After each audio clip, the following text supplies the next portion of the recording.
This vessel is absolutely unique. There has been no vessel such as Le Commandant Charcot ever built in the world. It's the world's only luxury icebreaker. The first impression was the beauty of the ship. The design, very pleasing to the eye. It's an extraordinarily comfortable experience. Incredibly stable, incredibly capable, and quiet. This vessel also gives you the possibility to cope with Mother Nature in a safe way. Capable of reaching furthest corners of the polar regions. It's absolutely a beautiful ship, super deluxe. Get you to the most extreme place in the most extraordinary way. We can explore a bit further. We can go to places that nobody else visits. And it's not just adventure. We're really, really into exploration, and that is absolutely new. It's the last wilderness almost on the Earth. Landscapes that are too big for humankind. Who gets to go to the North Pole? I mean, it's a no-brainer. It was like landing on the moon. You hear the ice crunching from time to time. Good Lord, that was something special. It really was. All the atmosphere that was among the crew was a very deep emotion.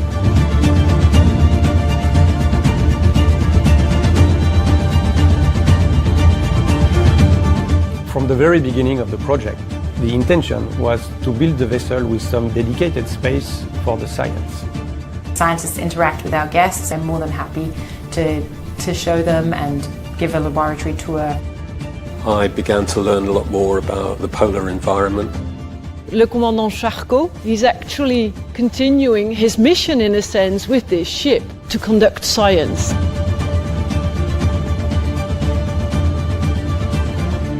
The North Pole is one of those extraordinary locations, a romantic destination, the sort of place that you imagine in your childhood but never really imagined that you might actually go there one day. It was definitely a moving experience to just feel how small and how insignificant we are on the Earth. An experience that is once in a lifetime.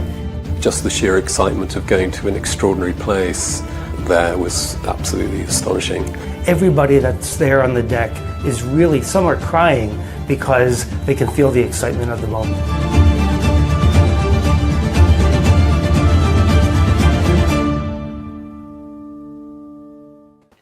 Wow. I'll tell you, watching that never gets old. No. And it makes me so incredibly proud to be part of this company. Oh, that I really appreciate you, Walter, opening with that. That was fantastic. Oh my goodness. I probably watched that 5 times today, and it does not get old. I am so excited about this. Bob, did you jump off? Because there's a dude like jumping off right there at the end. Did you like jump off into the water?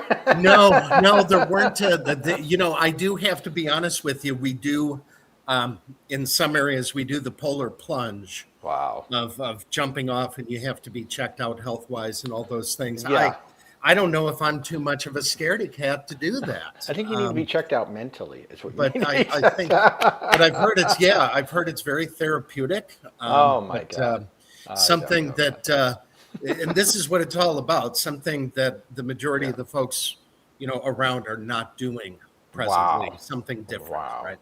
Well, folks, welcome to Cruise Night Live. I'm Walter, your independent travel agent with Where's Walter Travel. This is Bob from Ponant. I'm so excited to have you here, Bob. Bob and I go back a couple of years now. I've only been doing this for like 3.5. I think I've known you for the whole time. You have. I'm so excited to have you here, folks. Ponant is one of those cruise lines I really don't probably talk about them enough.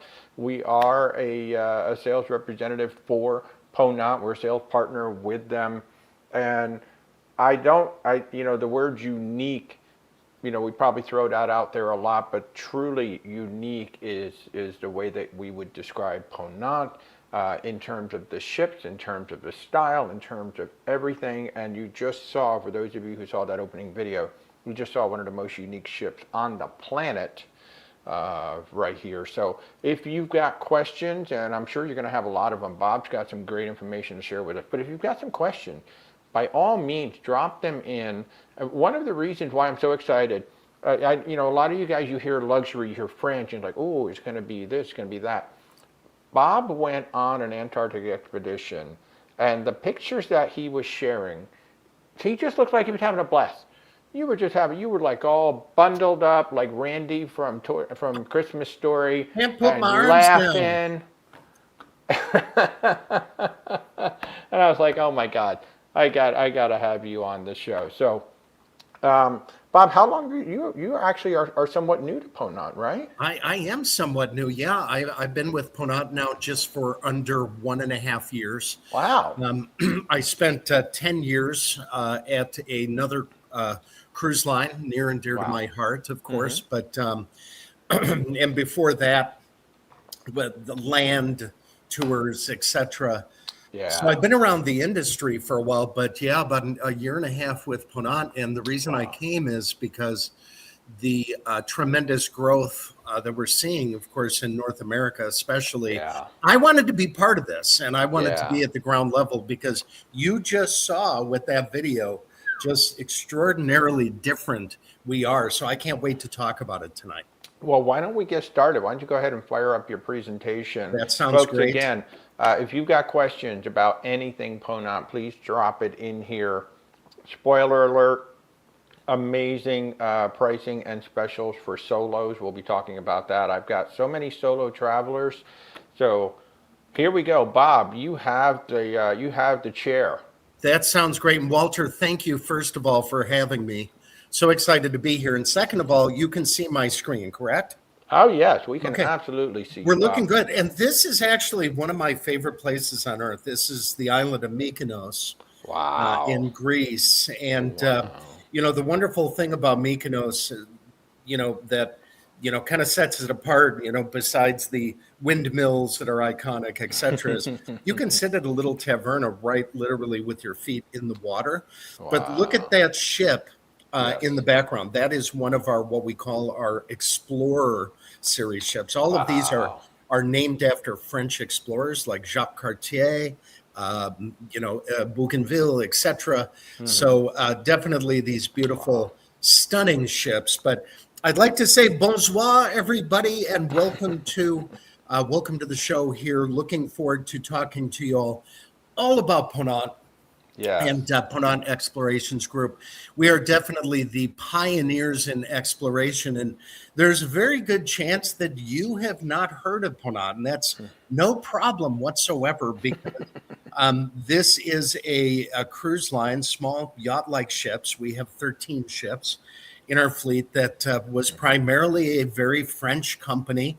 We are a French company, proudly French, but now we are more of an international company, spanning the globe with offices in Sydney and London and New York, etc. So we are definitely growing in not only North America, but all over the world. We are the pioneers in exploration. Wow. And I did want to mention, this is a very wordy slide, but I still wanted to mention kind of what really sets us apart. I'm not a fan of wordy slides. I'd rather show photos, but kind of what differentiates us, because Walter, I think you'll admit there's a lot of cruise lines out there right now, right? Just a few. Just a few. And it's in fact even growing. It is. So how do we differentiate at Ponant? And so first of all, we sail where the others don't go. So we have the high polar exploration and expedition. If you were around for the introductory video, you got to see Le Commandant Charcot. That is the world's first and only luxury icebreaker. Here's a shot of her at the top of the screen. Amazing. She is a polar class 2. She can get to the North Pole. There's only 2 ships that can get to the North Pole. There's Le Commandant Charcot, and there's a Russian nuclear-powered ship that can get there. So you want to talk about a bucket list. We sail where others don't go. And because of the size of our ships, we get to ports that are inaccessible. And our guests are telling us right now that's what really drives them. They are looking for parts unknown because what started out as having, when we talk bucket lists, right? I like to use living lists rather than bucket lists. I like that. Let's when we start that. talk, yeah, when we talk about living lists or bucket lists, you know, it started out years and years ago as, oh, I've always wanted to go to Croatia, right? And then it got narrowed down. And it was, okay, I've always wanted to go to Dubrovnik. And now it's, I want to go to Split and Hvar and Opatia, Sebenik, etc. Now it's even getting smaller than that. And that's, these ships are getting smaller. That's what we really excel at. And we, as mentioned, are a proudly French company. We are part of Group Artemis. And when you take a look on the left of who is part of this group, along with Ponant, you'll see Gucci, Saint Laurent, you know, the Kering eyewear, etc., Boucheron. So you're seeing Chateau Latour, all of these wonderful companies that make up Group Artemis. So definitely we have the backing, and I have to admit, nobody does luxury and nobody does hospitality like the French, but here's the difference. All right. I am a Midwest guy through and through, right? You know, I was sensing that because I did not hear the French accent coming. A little bit, no French accent. I'm a Midwest guy through and through. So basically, to put me onto a luxury 5-star French ship is kind of funny to begin with. And you wish you had cameras rolling at the time. But Ponant is not pretentious. It's not stuffy. Yes, we are 5-star. Yes, we are luxury, but our guests have been there and done that. They don't want to be dressed up every single night. They want to be relaxed and smart casual, etc. Maybe do 1 or 2 formal nights like a captain night or something. But this is all about comfortable, approachable luxury. We have 4 brands in Ponant Explorations Group. We have Ponant Explorations. We have Ponant Cruises down in the lower left. That is one ship dedicated to French Polynesia, Tahiti, Bora Bora, etc. We have the amazing Aqua Expeditions, very small ships doing areas like the Mekong River, the Amazon in Peru, the Galapagos, etc. And of course, our very small yachting ships. What sets us apart is, number one, human-sized ships. So when I say human-sized, what I mean by that is there's these mega ships. I don't want you to think mega ships. I don't even want you to think mid-range or even what some people call small ships. I want you to think of yacht-like small ships. We're talking 250 people maximum, going down to 32 on Lake Ponant. We'll talk about that. Yeah, so the size of the ship definitely is important to our guests, having these small ships. And it's a wonderful difference that we have. We have the joie de vivre. We have the French flair, of course, meaning when you're on board, you are going to be treated to the caviar, the champagne, the baguettes, the croissants, the oysters, all of that, the diptyque bath products. So we do have the joie de vivre on board as well. Very bespoke itineraries and alliances. And we'll talk about that this evening, as well as we are the pioneers in innovation and exploration. How about this for a photo? Look at that. This was at the North Pole. The North Pole. Yes, this is at 90 degrees north, and you'll hear me talking about that tonight. What a treat for our guests to be able to enjoy some champagne. Champagne glasses, champagne is sitting out there. Absolutely out at the North Pole. But I don't want you to think that we're only expedition cruising and that we're only going to the poles. Because we have 13 ships, we are able to sail all around the world to different ports. We have a lot of voyages in the Mediterranean, the Kimberley region of Australia, which is the northwest corner of Australia, all over the Mediterranean, the Baltic, and of course the polar regions, Antarctica, of course, the Caribbean. We are definitely a global company, and we have these amazing alliances. What's really important to our guests right now, what we're learning in the marketplace is, It used to be that everybody was more interested when it came to cruising back in the day. If anybody remembers Gilligan's Island, you'll remember the Howells. Sure. Yes, Lovey. Yeah, and they brought their entire wardrobe. They brought a chest of stuff because they wanted to be seen on a cruise. Right. That's not really happening these days as much. People, before COVID, it was about coming back with material goods and talking about what you bought, etc. Right. Now it's coming back with experiences, especially education. So that's why we have an alliance with Smithsonian and also the Explorers Club to bring voyages that are a little more educational to our guests. We are also proud to be that's cool. Have an alliance with Woods Hole Oceanographic Institution. That's I would incredible. recommend, if you're interested in science, especially marine science, definitely look them up.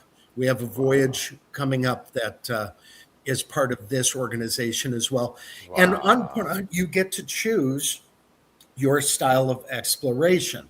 So maybe you're looking for a timeless voyage in an area that is, again, timeless, that has stood the test of time. You think of, I brought up Croatia. You think how the Venetians and everybody had a little bit of an influence on areas like Croatia throughout the Adriatic, etc.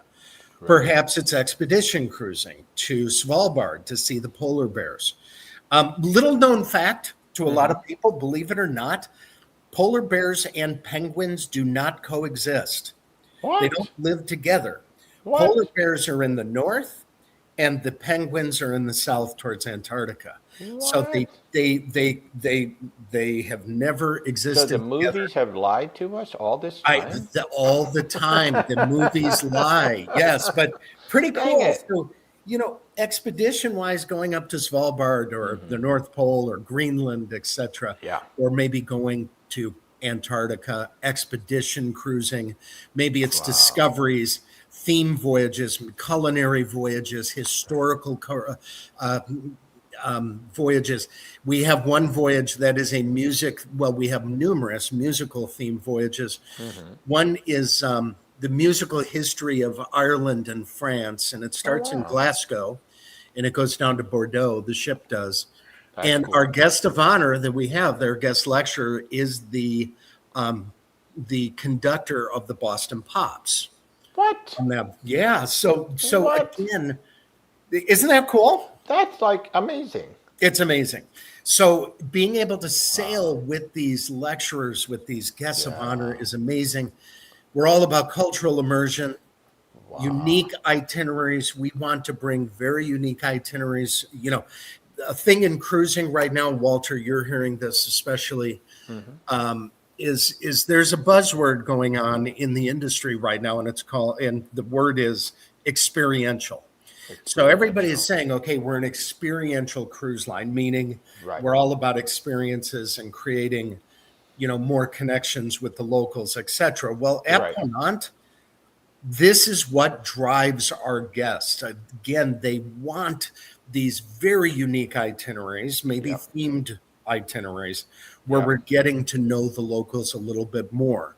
Wow. Can I stop you before yes, please do. Any questions you have? Because we do have a couple of questions that have popped up from Deb. And if you'd like to, I can bring you back up on screen if you'd like, and you can go ahead and put a little pause to that. Yeah, let's go ahead and we're going to do this. I'll minimize this. So Deb asks, what size ship goes to Antarctica, and do those cruises have formal nights, or is it more casual? Okay, Deb, that is a great question, and thank you very much for that. So this is why our fleet is smaller, because they have limitations of how many people you can actually put onto, meaning feet on the ground in Antarctica at a time. Okay. So that's why our ships that do Antarctica are going to be what we call our sister ships. And I'll show you some photos here in a little bit about the sister ships. These are about 240 guests or so, because we really are aiming to only have maybe 150 130 of our guests get off at a time because, again, it is highly regulated of getting off the ship. So the ships are going to be smaller that are going to Antarctica, and they are going to be perfectly built, but very luxurious at the same time. And that leads to formal nights.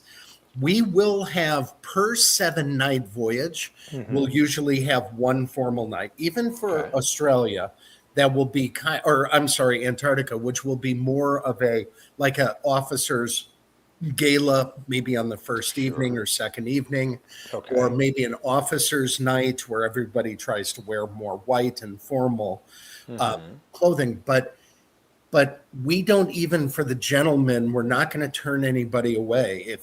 No tie is required. If you want to wear a sport coat as a gentleman, you can, of course, wear a sport coat.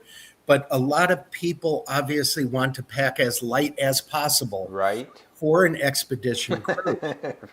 So yes, we will have formal nights, but we do it in such a way. We do not expect everybody to bring a lot of their wardrobe with them just for formal nights. Even in our main dining room, we'll talk about dining tonight as well, but in cuisine. I hope so.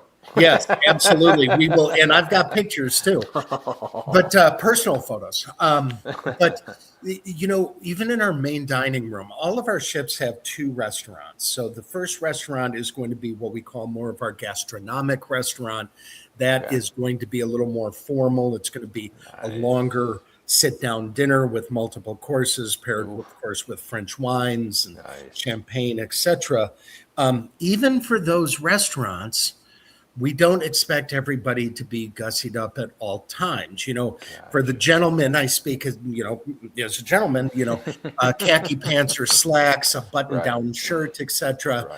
Perfectly acceptable. But then we also have a second restaurant, which is called the Grill, which is going to be more comfortable, what we call like French brasserie. But I don't want you to think like escargot and bouillabaisse every single night, although that would be great.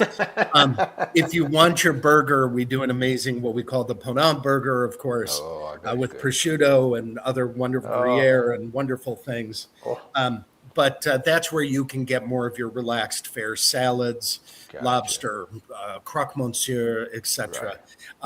So thank you for the question. That's a great question. And this leads me to, one point of everybody who sails with us on Ponant, you receive one of those orange parkas when you do an expedition cruise with us. And how it works is the first evening that you're on board, we'll do a fitting on board.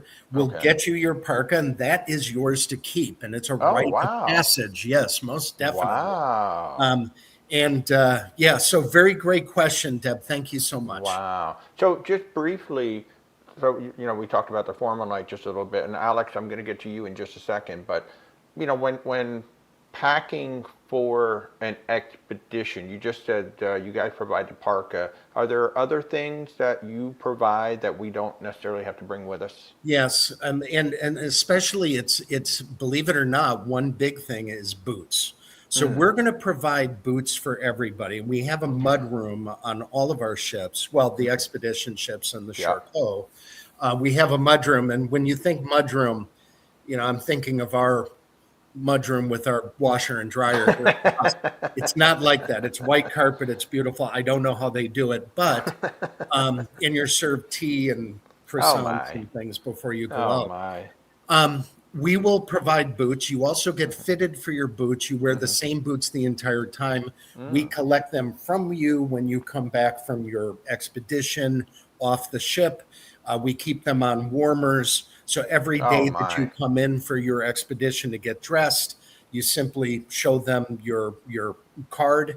We have your boots waiting for you. You'll have your parka, but then, there are things you're going to want to bring. There's going to be things that we recommend bringing. In fact, it's kind of a long list of things. I bet it is. We provide a list for all of our guests to be able to do a checklist before they pack so they know exactly what to bring. That's cool. That's really cool. Alex just wants to know, do your itineraries repeat or do they change frequently? That's another great question, and thank you for that. And bonsoir, thank you for asking. It's a great question because we don't just replicate voyages over and over again. So our ships are always on the move. Okay. So let's say that we have just for an example, let's say that we have a Stockholm to Dublin or something with Scotland and maybe a little Norway, etc. in between. That next voyage on that particular ship might be Dublin to Bordeaux, or it might be Dublin to Lisbon or something like that.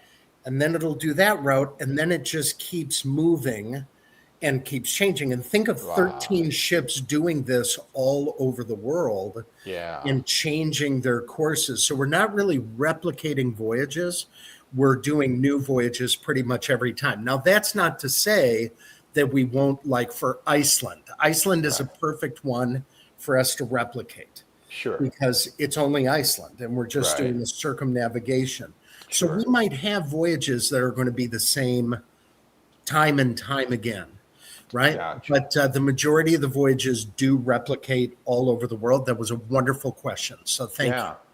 That's wonderful. So it's not like a lot of the mainstream lines, right? It's like, Civitavecchia to Athens, Athens to Civitavecchia, Civitavecchia to Athens. Like you're just kind of going back and forth, back and forth. That's correct. You guys are really exploring the world is what you're doing. And we are, and that's where those smaller ports come into play because, again, we want to reach as many ports as physically possible. And that's what the demand is. And especially ports that the other ships just can't get to. We feel a sense of ownership when we visit somewhere ships can't get to, right? So that's important to us to be able to do that. So but what that also means for you is you have lots of choice.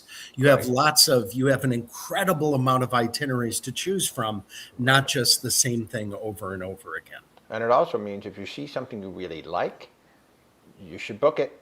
Jump on it. Because it may not happen again, or it may not happen for a couple of years. That's correct. When the ship comes back. That's correct. Alex, we're going to come back to your favorite port. Let's save that one for later. But here's a great question. Is the main language of the cruises and staff English or French? That's a good question. It's a very good question. And it's an excellent question. And it basically comes down to the actual voyage itself. So, but all of our Ponant voyages are going to be in English and French. So what you're going to have is the announcements, kind of like if you're flying Lufthansa or Air France or something. Announcements are going to be in English and in French. So you're going to hear both sets of announcements over the loudspeakers. Lectures, though, are going to be, you're going to have French lectures and you're going to have English lectures, which is nice. So there's no language barrier. And all of our crew on board are bilingual at least. So you have not a problem with the languages on board as it relates to the lectures, for instance, exploring, going out and doing shore excursions, et cetera, et cetera. But that's a wonderful question. So thank you. That's a great question. And Alex, I'm going to hold your question about the port till later because he's got some more stuff to show us and we'll warm up to that. Bob, why don't you go ahead and fire up your presentation again? Perfect. We'll get right back to it. I think this is great. You stand by. All right, Bob, you are live with your luxurious accommodations. That sounds great. And thank you so much, Walter, and everybody who is on right now. I hope you're getting some aha moments right now about Ponant. But luxurious accommodations, again, this is comfortable luxury, approachable luxury. You can see the lines, the lighting, everything. It's gorgeous without being pretentious. Now, we will talk, of course, about culinary tonight and everything that we offer from a culinary standpoint. But I will just start by saying the person who oversees our culinary program at Ponant is none other than Alain Ducasse, the French chef with 22 Michelin stars to his name. Yes, Alain Ducasse. And his council oversees our dining at Ponant. So gosh. it's gourmet dining every step of the way. Now, here's one. Well, I'm going to actually save this because I have some personal photos. Yeah, I want to see the food. Yeah, from Charcot. yeah. We're going to show you the food, You're- but you're gourmet getting me. dining every Wow. step of the way. But again, done in a very classy yet unpretentious manner. Nice. Now, this is important. This is the big one, people. This is All the you big solo one. travelers. I am so excited about this every time I get to talk about Mm-hmm. what we do for the solo traveler. Yes. And something I was so excited about when I came to Ponant was being able to talk about our solo travelers. This is such a big part of our industry right now that is growing, and we're so excited about that. So at Ponant, we have over 150 voyages. That's 150 voyages all over the world. Wow. Iceland, Ireland, Antarctica, Australia, Caribbean, etc. Sure. 150 voyages with no single supplement. So you know how usually... Wait. Yes. Can you say that again? Yes. 150 voyages worldwide with zero single supplement. So the solo guest is not paying a penny extra for having a single room. And as you know, Walter, that's unheard of in the industry. Yes. Because usually it's 200%, so you're paying double, or maybe 150% if you find a really good deal. I've been doing this show 2.5 years, and that's the first time anybody has ever said that. On occasion, we have a couple no solo supplement, but it's usually 150 to 175%. Yes. Wow. So 150 Kathy's voyages excited. Worldwide. I know you can't see it, but Kathy just said yes. Yes, Kathy, we got you. We love you. And let me just tell you a little bit of how cool this is. First of all, number one, this is when you think of the staterooms that the stateroom category, it's not like we only open this up to one category. This is open up to whatever is open on the ship. You pay that and you don't pay a penny extra. That's number one. Number two, these itineraries are worldwide. It's not like we're limiting you to have to go to only one specific area. This is worldwide cruising. When I was on in November, I was on Les Bougainville in Greece. The ship holds about 180 people. Okay. Maximum. We had 150 people on board because we had more, but we had so many solo travelers. I think we had 30 solo travelers on that one sailing. Wow. So I watched every day how our hotel director, how our cruise director, how everybody, they planned cocktail receptions and gatherings and with dinners and things like that. Wow. Being able to see that interaction and the camaraderie and the friendships being built, that's where awesome. The magic happens. So really excited about our solo travelers, over 150 voyages with no single supplement. Wow. So let's talk about incredible. value as well. So we kind of talked earlier, and Walter, you brought up a great point about luxury travel. First thing you think of when you hear that L word is you're going to be paying through the roof, etc., and it's going to be pretentious, but that's not how we are at Ponant. So what is included? All of your meals are included on board. So all the food that you eat in either restaurant, even 24-hour room service, is included. Nice. All of your drinks are included. Spirits, beers, wines, coffees, teas, champagne, etc., included all day long, not just at mealtime, including in your mini fridge. So nice. Because there's times if you want that evening cocktail out on your veranda, or that nightcap, you have to kind of get dressed, go down to one of the lounges, get your drink, bring it back.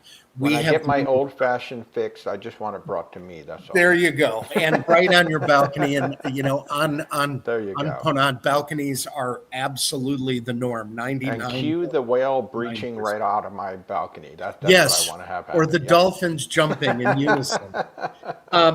So your drinks, etc. Wow. All of your gratuities are included. Your Wi-Fi is included, and also butler service in our suites. But we include shore excursions, one shore excursion per day as well. Nice. On the vast majority of our voyages. So this is something, when you look at the numbers, and you look at the rates, you are going to see that we are comparable, or maybe even a little bit less than a lot of cruise lines out there right now. Some of the more prominent cruise lines. I mean, this goes back to what we talk about with a lot of cruise lines. There's one price to get on the ship, but there's another price to get off the ship. And there is. You are basically the same price. Yes, correct. And that's exactly right, because not only does it allow you to save from the perspective on the ship. Now, we have things on the ship that you can purchase, like we have a shop, we have a spa, etc. But we're not the cruise line where you're going into your pocket every 2 seconds, pulling out your key card because you're getting a drink or you're getting a snack, etc. It makes a big difference. So we'll talk now about the fleet. This is where it all comes together. These beautiful ships that we have. It says 12, but we also have Paul Gauguin, of course, which makes it 13. But we have 4 very distinct types of ships. This is our smallest ship, only 32 guests. This is Le Ponant. And she is in the Mediterranean during the summer months, and during the winter is in the Caribbean. Beautiful historic yacht. This is part of the very prestigious French Relais and Chateau collection, which is very nice. And this is an iconic 32-guest ship. Here's the interior of this ship. That's the sailing ship? That's the sailing ship. Oh, that's my God. Yeah. It's gorgeous. And again, following in the theme of non-pretentiousness, right? Yeah. Now we have our sister ships, which we talked about a little bit earlier, about going to Antarctica and Svalbard to see the polar bears, etc. The sister ships we have 4 of. And these are going to be maximum of 264, but the majority of the time we don't sail at maximum capacity. We want to come in less than that. But even at 264 guests, it's extremely small. And these are beautiful ships. Here's some of the interior, including our theater. The theater and our main dining room can seat everybody on the ship all at once. Oh, that's nice. Which is nice, so you don't have to worry about that. And now on to our explorers. We have 6 explorers. These are named after French explorers like Jacques Cartier, La Pérouse, etc. Beautiful ships. They're all balconies. Only 184 guests. You have an amazing crew to guest ratio. A lot of river cruisers love this ship because they say they feel like at home, but in the oceans, of course. And here's one very unique thing about these ships, Walter. So below deck, we have the Blue Eye Lounge, which has windows under the water. Wait, under the water? Under the water. Yep. So you're in the front of the ship, and it's meant to emulate a whale's head. So you've got windows on each side, and as you're enjoying your cocktail, etc., you're able to look out. Now, I'm just going to be honest. You're not always going to see fish. If you're in port and you're in a very, a very crystal blue area like a Seychelles or something along those lines, you're going to be able to maybe see some fish. And here's some that my colleague Erica took. And so imagine sipping your favorite cocktail in our Blue Eye Lounge. And here's some shots of the ship itself. Absolutely stunning. And I can say I saw one of these. I want to say it was the Champlain. Yes. At a port. And my goodness, is that a beautiful ship. Wow. They are stunning. And now this is Bougainville, and this I took these from a tender. This was in Greece last November. Nice. And so beautiful, small ships again, 184 people maximum. But of course, you're really not going to be at 184 guests. You're going to be usually less than that. But just look at that. All balconies. Just beautiful. Amazing, beautiful ships. I love the shape. And shape just stunning. Beautiful. Yeah. And of course, for anybody who saw that video at the beginning, the incomparable Le Commandant Charcot, this is powered by liquefied natural gas and battery. So it is sustainable. So when you're standing on your heated balcony, enjoying that my heated balcony? Oh your my God. heated balcony, of course, all of them are heated. When you're standing on your heated balcony and you're crunching through the ice, all you hear is the crunch of the ice because you don't hear the ship. Wow. All you hear is crunching. So would you mind firing up that video of the captain getting to the North Pole, 90 degrees north? Absolutely. And after this, we'll pull up a couple of questions because we got a couple of good questions right now. Sounds Here we great. go. Thank you. I will not go against the Mother Nature. I will cope with Mother Nature. The idea is to reach 9000, all the digits.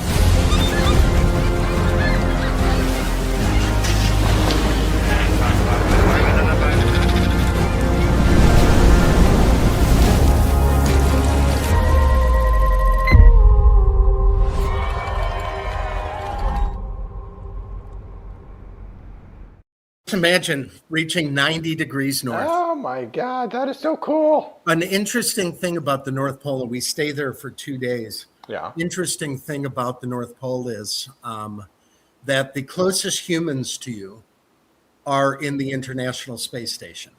Oh, really? Yes. So outside of the people that you're sailing with, obviously, Oh my but the gosh. closest humans are up in the International Space Station. So, That is the craziest thing. yes. So any questions before we go on with So more throwing Shark it back to the solo, Alex is kind of wondering, like, how far out can we book these solo? Is it close in? Are they further out? Another great question. We have our deployment, or so all of our schedule, basically, of all of our voyages, we have out through pretty much the end of 2028 right now. And that would include solo voyages. But towards the end of 2008, not all of them are up just quite yet, because for 2008, we release regions incrementally. Sure. Based on a bunch of different factors. But right now we have voyages all through 2028 to take a look at. So basically, they're not being forced to choose something close in. Like, you got to sail in 6 That's correct. months. And that's the one point, and I think that's a great point, Walter, and thanks for that. You know, this isn't, with all of these zero single supplement sailings, it's not like we're trying to penalize anybody and say, well, you can only do this or this or this. Yeah. This is open to the voyages, 150 plus voyages worldwide. And we, you know, with, and pick and choose the time of year exactly that you'd like to travel. That's nice. Chris got a great question here. What opportunities do you have for accessible excursions? And I guess that also brings up, how accessible are your ships? So the ships are fully accessible, which is very good news. So the ships are fully accessible. We have 2 sets of elevators pretty much on all of our ships, of course, not the sailing ship, etc. Right. 1 set of elevators, of course, on Charcot. But from an accessibility standpoint, our ships are accessible.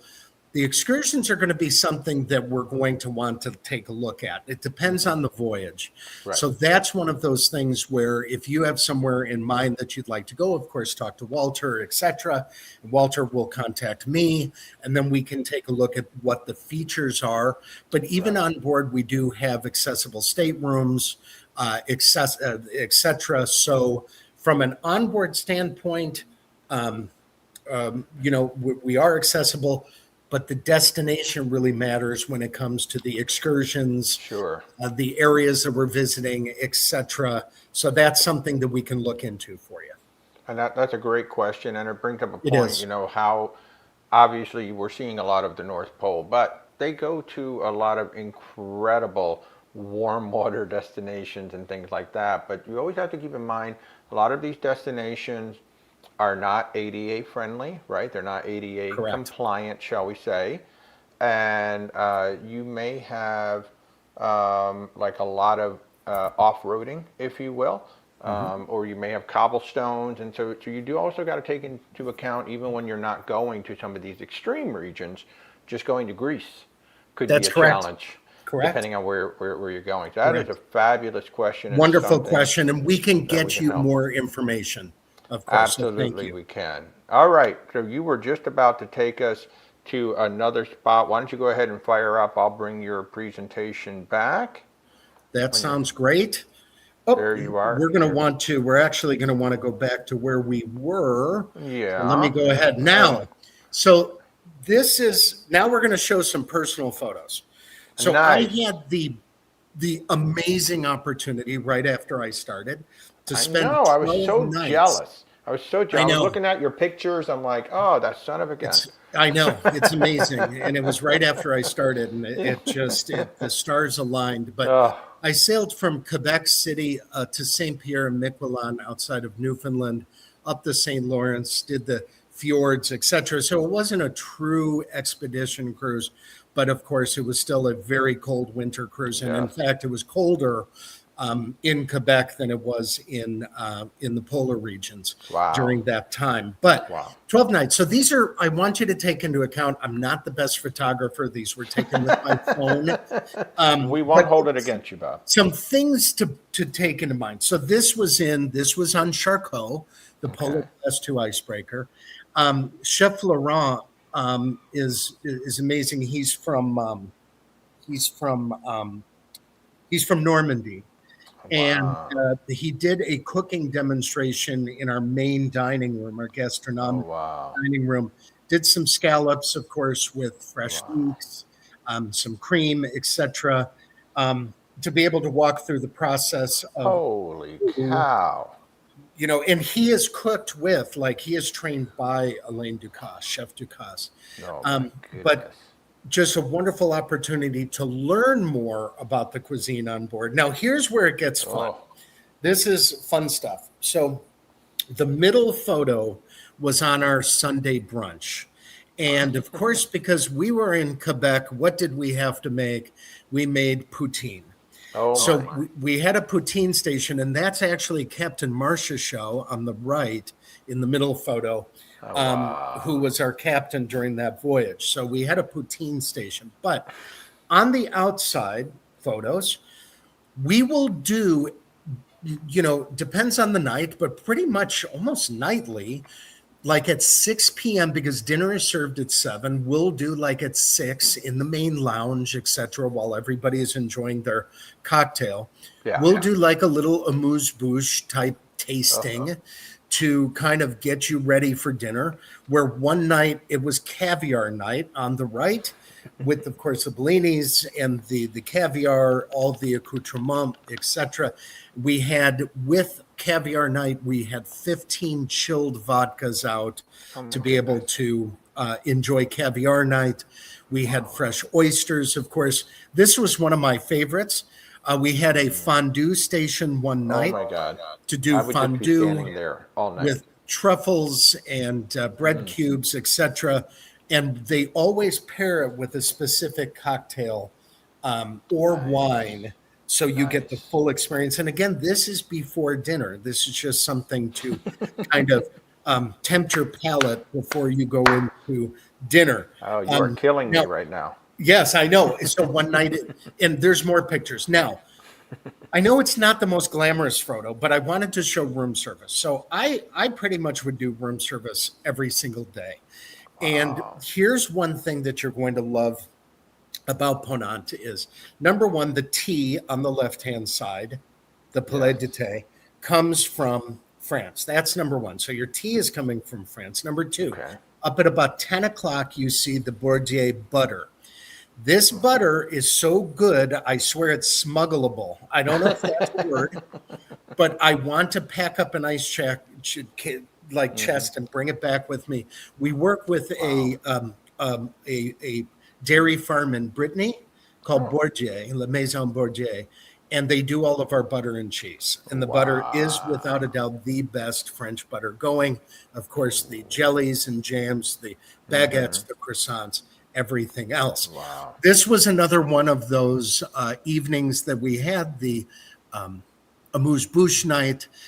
This was more of a fromage and pate evening before you went into your dinner, of course. Oh my God. Just some general photos from throughout the ship to show you again. This is Charcot.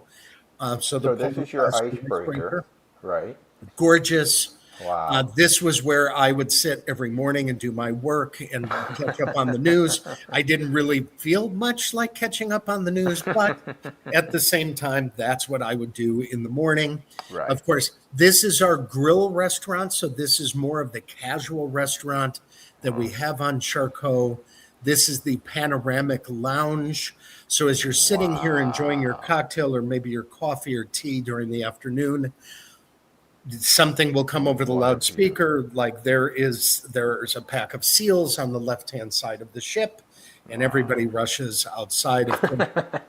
This is in our spa. This is the pool in our spa on the ship, and this is the detox bar on the ship as well, so you can get your favorite smoothie, etc. This is the mudroom that I was talking about. This is where you're going to get dressed. That's the nicest mudroom I think I've ever seen. Pretty much. You're getting dressed for your adventure to go outside into the Arctic or wherever you are. Oh my. And those carpets remain clean.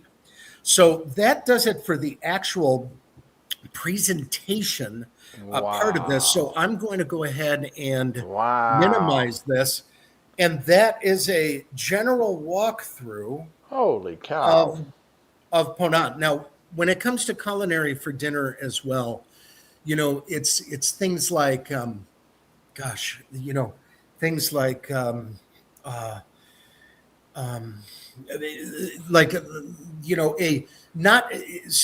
pork, maybe an Iberico pork ribeye, like a pork ribeye. Oh my. Amazing things like that. Just the seafood, everything that they do, multiple courses during the dinners, and they're coming by with wine nonstop, of course, because it is included. And it's just a remarkable experience, and there's something for absolutely everybody. So if you match culinary and comfortable luxury, and you also pair that with sustainability, education and science, itineraries, and the solo aspect. Oh my. This is a wonderful opportunity for everybody out there. This is tremendous. It's tremendous. And as you were talking about earlier, you know, you look at the value of what's all included. You know, a lot of people just simply, I'm just going to go buy the cheapest thing out there. And you go with the cheapest thing out there and you end up spending more than if you would have just gone with the best value that's out there. And that's one of the things that we educate our clients on, is when we're comparing, say, 4 different cruise lines, which everybody makes that hard to do. Well, what does this have? What does this have? What does this have? Yeah. And you guys kind of make it simple. You know, if you're coming on the ship, you pretty much got everything. Yes, absolutely. And I wanted to bring up one other thing that we didn't really cover is the alliance that we have with Smithsonian. So if you're looking for a really more of an educational type of experience, like master guest lecturers, historians, archaeologists, chefs, etc., depends on the voyage. We have over 50 voyages per year, which are Smithsonian themed. Oh, wow. And these are amazing opportunities to learn more, kind of, dive further from an educational standpoint. And all of those are 100% dedicated to the English-speaking crowd. So Okay. when you're on Smithsonian with us, it's 100% English speaking, Okay. which is a plus for some people as well. So I Sure. didn't want to miss that point as well. Yeah, those Smithsonian journeys, I mean, we have looked at those and they are fantastic. Sometimes they have their own standalone, but as an overlay on top of Ponant, that's just like the chef's kiss on top. That's It really is. absolutely amazing. So Alex has a fun question. What's your favorite port? That's a good fun one. Boy, this is a great question because I think, Walter, I know you as well, we could rattle off 10, 20, 30 Yeah. ports. Yeah. But when I take a look at ports, I think of not only the port itself or the town itself or the city that you're visiting, Right. because there's certain, like I like Bergen in Norway, of course, even if it's raining, I don't care. Of course, we did, look at, you think other, like in Spain, Malaga is a great one because you dock right at the heart of the city. But if I had to pick one, it's going to be a little bit out there. It's Kotor, Montenegro. Oh. So south of Dubrovnik, just a bit. And the thing about Kotor is Montenegro is, I tell everybody, because you go in the morning and don't sleep in that morning. Either be on your veranda or be up top on the ship or in the panoramic lounge. Because what happens is about 2.5 hours before you reach the port, you enter the fjords. So this area is all fjords surrounding the ship on either side. And what you're doing is you're pulling into this fjord and you still see the castle turrets where the archers would stand with ships coming in. And Kotor is right at the end of the fjord, and it's the best preserved medieval city in Europe because nobody could attack it because you have mountains surrounding it, and then you've got the fjord coming in. And then the city itself is charming. The medieval portion is charming. You can walk up to the fortress if you like. That's cool. And it's a gorgeous port. So I would say I'm probably going to think of more, but number one on my mind right now is Kotor, Montenegro. So definitely look that up. It's on a lot of Adriatic voyages, going from Greece up to Venice, etc. So Kotor, Kotor. That is actually on our October Italy and Croatia cruise. So I am going to start diving deep into that. It's a beautiful place. So, wow. This has been awesome. If anybody's got a last question, go ahead and drop them in there. We are just about wrapping this up. This is amazing. I'm going to ask you 2 more questions. Let's see if you can answer these. Number one, what's your favorite meal on board? It could be any one of the ships you've been on, so far. And then number 2, what's your favorite guilty pleasure on your ships? Okay, starting out with favorite meal on board would definitely be for an appetizer or a starter. I love anything with foie gras. So I think maybe the seared foie gras that we had, which is in a nice salad. Nice. Also the escargot, but I don't want you to think escargot the typical way with the ceramic thing with the 6 holes.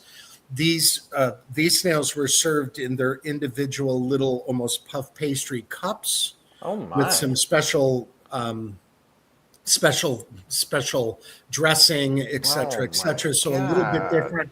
And I do have to admit, I love anything like lamb related. One of the best things I've had was in Greece, and believe it or not, it was lunch, and they made gyros.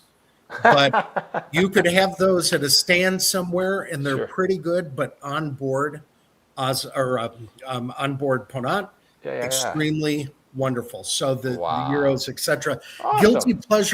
Guilty pleasure for me is always breakfast on the veranda.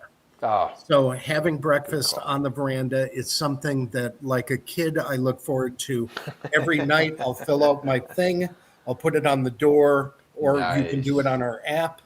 And they were always on time. They come in, smile on their face, make up a beautiful setting, and you watch the world go by on your private Oh, veranda. That's a guilty pleasure for me. wow, that is absolutely amazing. Beyond the enrichment programs, is there any kind of entertainment in the evening? It's another great That's a question. great question. Yeah.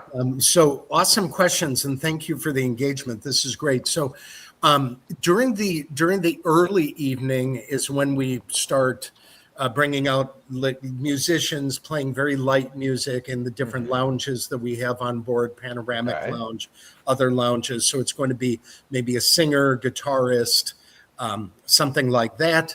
But Okay. then every night in our theater, we will have a show of some sort. Okay. But what I want you to think is, I want you to think more of an intimate scale, because it is a smaller ship, meaning Sure. smaller stage, but they are Sure. so well done. It might be a musical show, it might be dancing, it might be you name it, all different types of entertainment at night. So you do have that to look forward to every evening. Nice. Or if you want to skip the theater and you want to go to one of our lounges, usually that's where the music picks up a little bit. Not anything too heavy, but where you can enjoy, a cocktail and be able to be entertained with some really good music. And we Nice. have amazing entertainers on board. That's awesome. That was a great question to end it on. It is. Perfect. Thank you so much for that.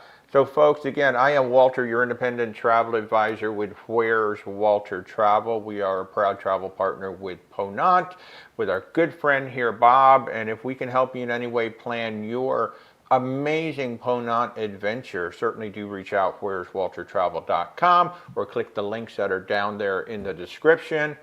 Bob, this was awesome. Thank you so much for taking time tonight. Well, thanks for having me. Anytime I can talk about Ponant is a great time. And I appreciate you, everything that you do. It is Travel Advisor Appreciation Month, of course. So thank you for everything that you do for not only the people that you work with, but for your clients as well. And thank you to everybody who's on right now. Keep us in mind. We can get you to pretty much every part of the globe. And if you're a solo traveler, really keep us in mind. Absolutely. And with that, folks, thank you very much for tuning in. I'll see you all Sunday morning at 10:30 for our cruise live. Have a good night, everybody. Bye-bye.